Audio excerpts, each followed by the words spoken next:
gising sa umaga, ikaw na ang kasama.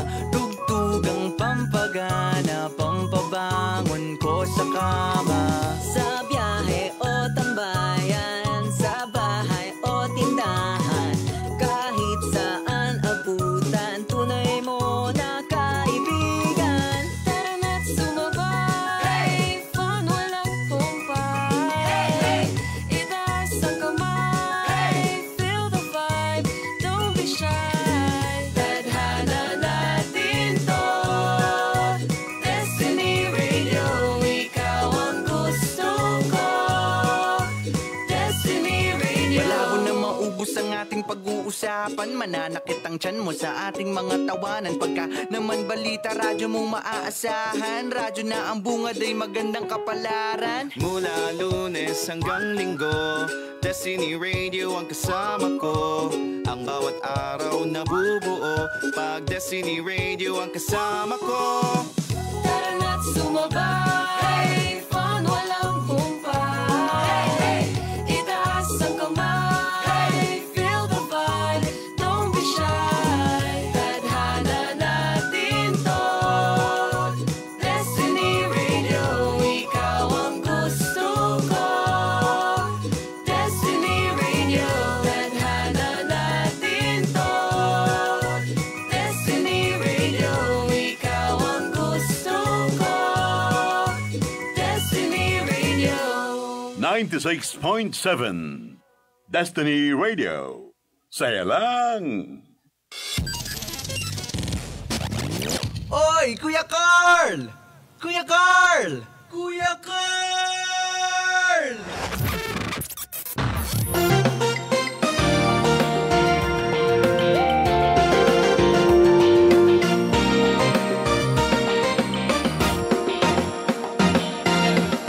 .7 Destiny Radio, kasama nyo ngayon ang inyong Kuya Carl. Dito lang sa istasyon, pinipili ang saya. Hello po, magandang hapon po sa inyong lahat. Medyo makulimlim ang hapon natin ngayon. Medyo relaxing. Relaxing nga ba? Monday na Monday niya.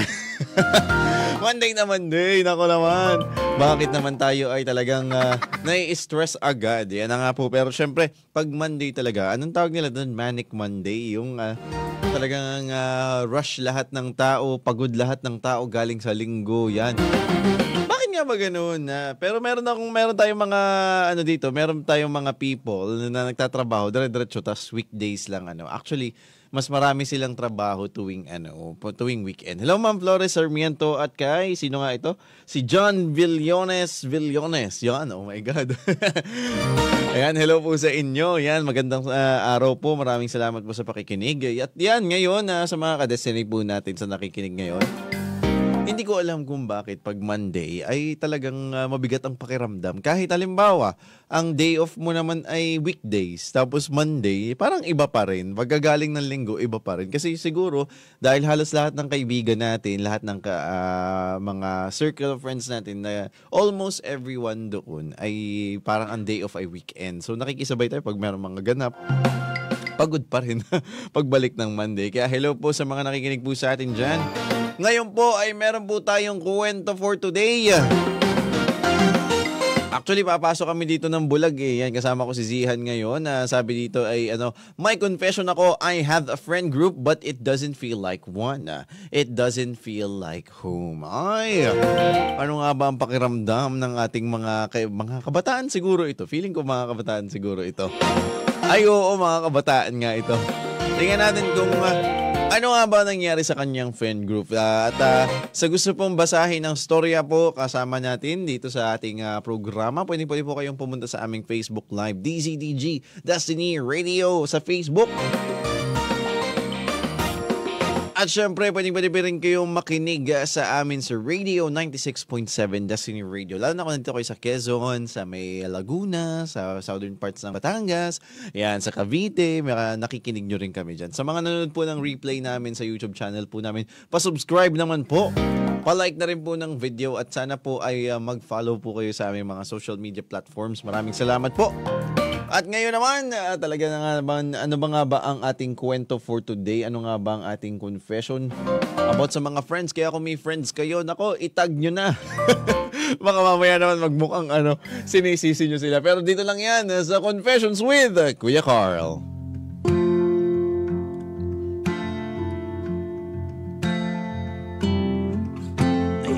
Ayan mga Destiny. Kita natin. Sabi dito, may confession ako. I have a friend group but it doesn't feel like one. It doesn't feel like home. Advice is appreciated. Sabi dito, for context, I'm an upcoming 4th year college student about to graduate na next year. Congratulations! And our school doesn't change sections at all. This means you're stuck with the same people from 1st year up until 4th year. Very good grammar. I have this friend group. We were solid friends and I'll consider this a big group of people like 10 plus or 10 people plus-ish. And it was going good and we were having fun naman. Although I was struggling to socialize with all of them, it felt like a solid friend group to me. But when those couple came, our friend group never became the same. They had a separate GC with the couple and my other friends in that GC. I also realized that a friend in that group didn't invite me to be at his birthday party. Aba.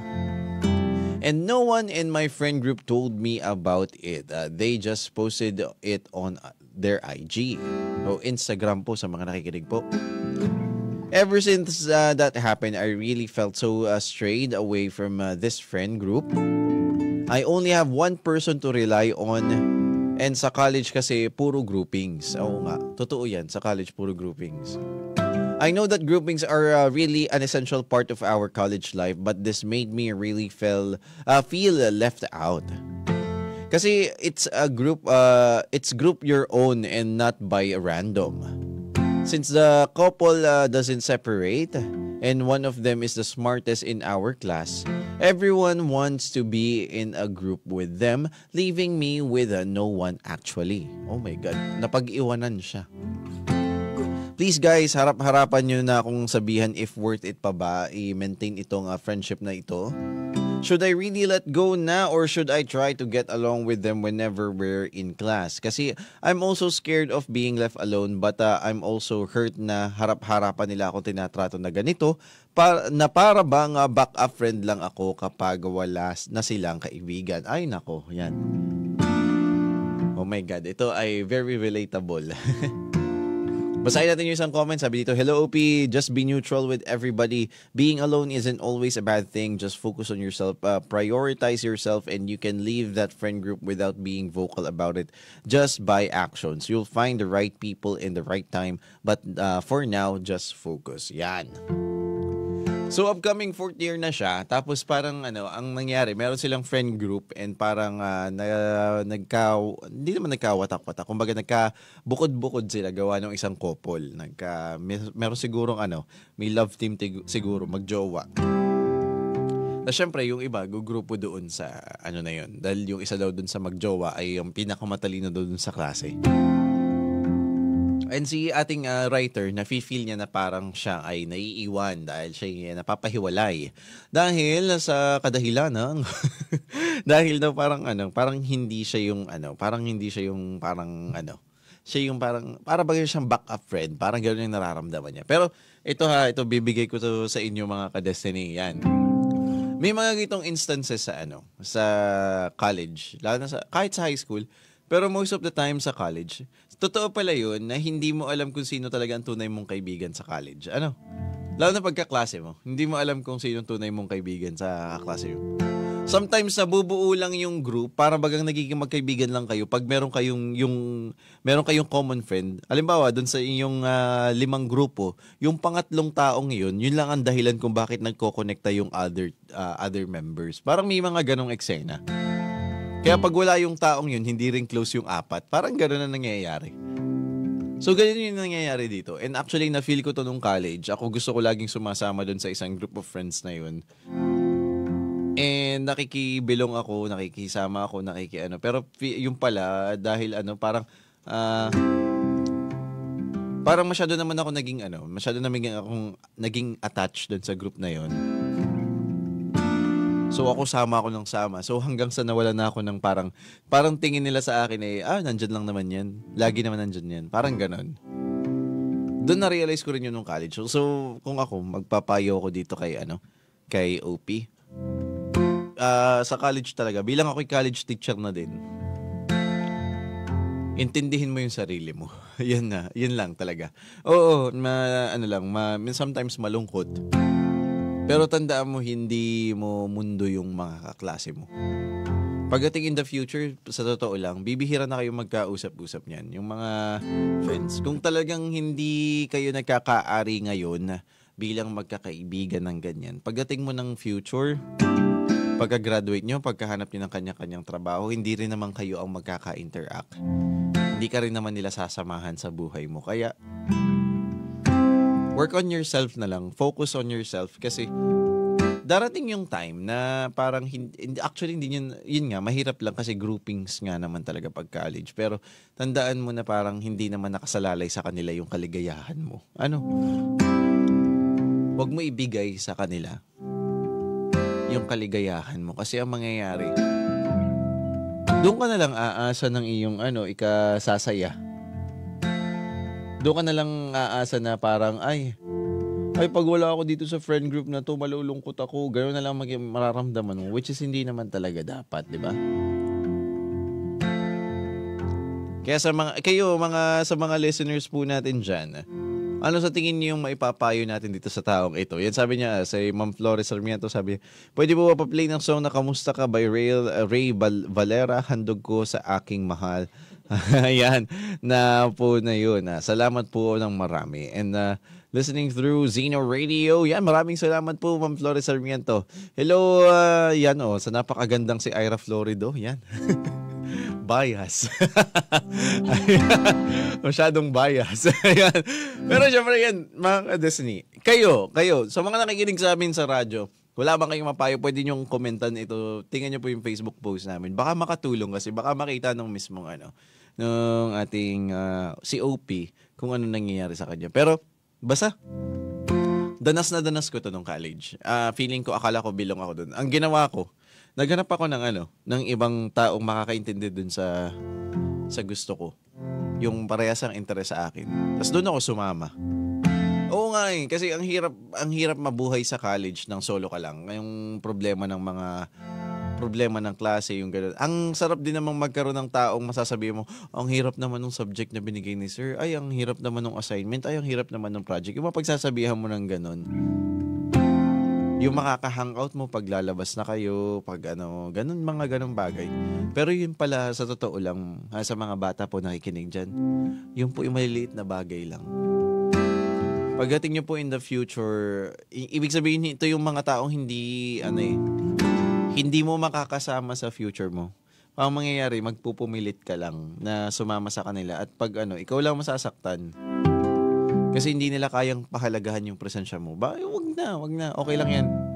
Sometimes sa college, kahit sa buhay, pag may friend group kayo, sometimes you grow apart.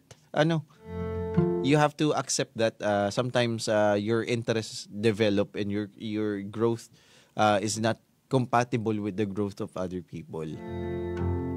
Sila nagkakasiyahan na sila ng kanila lang eh. So parang kung ikaw ay hiniwalayan ka pa lang sa GC, ay maaaring pinag-uusapan ka din. And by the looks of it, parang okay ka namang tao, hindi namang Meron gano'n lang talaga yung na-left out. Kasi it's either hindi mo, ito magpapakatotoo ako sa mga kadesini natin. Ganito lang yan. It's either hindi nila gusto yung ginagawa mo o hindi mo tinotolerate yung mga ginagawa nila. Maaaring gano'n.